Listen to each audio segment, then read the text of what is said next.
সাংবাদিক হয়ে আপনাকে নাচি না, রক ফ্যান হয়ে জিম মরিসনকে নাচি না, একই কথা। আমিও ছোটখাটো সাংবাদিক। আবারও একটা চলে আসলো নতুন একটা গল্প, আর এই গল্পটা অসাধারণ একটা গল্প।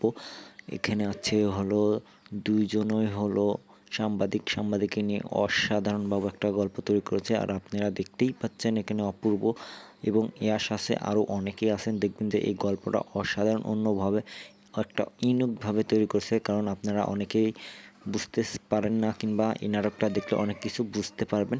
আর এই নাটকটা অনেক কিছু আছে শেখার।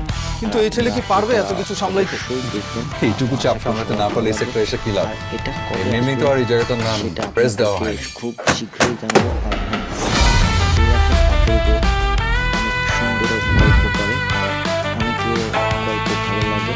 এক একটা গল্প এক একটা রকম, ভিন্ন ধরনের একটা গল্প। আপনারা দেখবেন, একটা ডেইলি নিউজ পেপারের ফ্রন্ট পেজ রাতারাতি চেঞ্জ হয়ে যায় কিভাবে? ভালো লাগবে। আপনি না বলছিলেন জার্নালিস্ট হইতে গেলে ঝড়ের দিকে দৌড় দিতে হবে, মহিষ হইতে হবে। তুই মহিষ হইতে পারছিস, জার্নালিস্ট আর হইতে পারিস না। চরিত্র কাজ করতেছে।